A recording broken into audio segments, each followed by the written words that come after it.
కార్తీక దీపం ఇడీ నేవ వసంతం serial today episode ఇంటికి వచ్చిన ఆడబిడ్డకి సాయం చేయకుండా కన్నీరుతో పంపి అందరూ ఉండి అనాథని చేశారని సుమిత్ర భర్తతో చెప్పుకొని ఏడుస్తుంది. మీ చెల్లికి జరిగిన అవమానానికి ఎందుకు మామయ్యని ప్రశ్నించలేదని అడుగుతుంది. మీ చెల్లి స్థానంలో ఉండి ఆలోచించి ఉంటే తన గుండెకోత మీకు తెలిసేదని ఏడుస్తుంది. ఇక కార్తీక్ వాళ్ళు ఇంటికి వస్తారు. దీపతో ఏ విషయానికి చెప్పొద్దని కార్తీక్ చెప్తాడు. వాళ్లు ఇంటికి వచ్చేసరికి చెల్లాచెదురుగా ఉన్న ఇంటిని ఓ మూల కూర్చొన్న దీపని చూసి ఏమైందని కార్తీక్ అడుగుతాడు. కళ్ళు తిరిగినట్లు అనిపించి కూర్చొన్నాను అని దీప అంటుంది. ఇక కార్తీక్ వాళ్లతో మీరు ఎక్కడికి వెళ్లారని అడుగుతుంది. కార్తీక్, అమ్మా వాళ్లు తెలిసిన వాళ్ల ఇంటికి వెళ్తే తీసుకొస్తున్నా. దీప, ఇందాకే మీ ఫ్రెండ్ వాళ్ళు ఇంటికి వచ్చారు బాబూ. పదండి వెళ్దాం. కార్తీక్, మనసులో నేను చెప్పింది అబద్ధం అయితే ఇంటికి ఎవరు వచ్చారు? దీప, పదండి బాబు వర్ష వాళ్ల ఇంటి వెళ్లి శౌర్యని తీసుకొద్దాం. కార్తీక్, ఇప్పుడు వద్దు దీప తర్వాత వెళ్దాం. శౌర్యని నేను తీసుకొస్తా. దీప, ఎక్కడ నుంచి బాబూ? నాకు శౌర్య ఇప్పుడే కావాలి నేను ఇప్పుడే చూస్తాను. పదండి వెళ్దాం. శౌర్యకి వీడియో కాల్ చేయండి.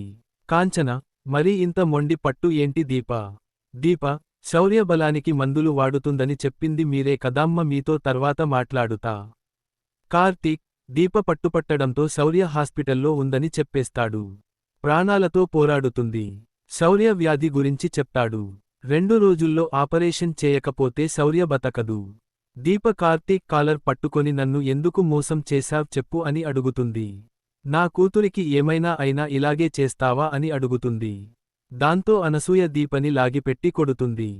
కార్తీక్ బాబు నీకు ఎందుకు చెప్పాలి అని అడుగుతుంది.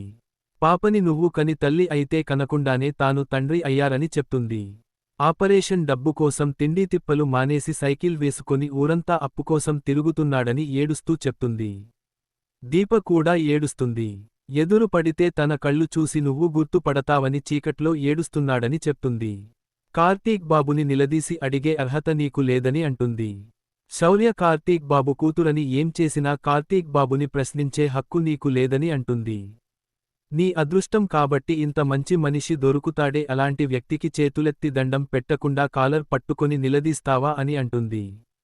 దాంతో దీప కార్తీక్ కాళ్ల మీద పడి క్షమాపణ చెప్తుంది. కార్తీక్ చేతులు పట్టుకొని నా ప్రాణం నా కూతురు అదే ప్రాణాలతో కొట్టుమిట్టాడుతుంటే ఎలా తట్టుకోగలను అని అంటుంది. దానికి కార్తీక్ అది నా కూతురు చావుని చంపి అయినా దాన్ని బతికిస్తాను అని అంటాడు. నీ చేతుల నుంచి తీసుకెళ్లిన నీ కూతుర్ని జాగ్రత్తగా నీ చేతుల్లో పెడతాను అని అంటాడు.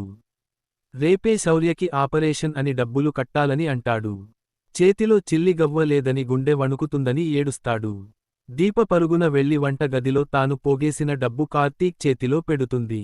దీప ఇచ్చిన 100లతో శౌర్య బతకదు అని అంటాడు. తన తల్లి మనసు చంపుకొని పుట్టింటికి వెళ్లిన విషయానికి చెప్తాడు. ఆపరేషన్కి 50 లక్షలు కావాలి అని కార్తీక్ చెప్పగానే దీప కుప్పకూలిపోతుంది. నా కూతుర్ని చూడాలి అని దీప పరుగులు తీస్తుంది. కార్తీక్ వెనకాలే వెళ్తాడు. కాంచన, అనసూయలు ఏదో ఒకటి చేయాలని అనుకుంటారు. అనసూయ ఊరిలో ఇల్లు అమ్మేస్తానని పరుగులు తీస్తుంది. దీంతో ఇవాల్టి ఎపిసోడ్ పూర్తయిపోతుంది.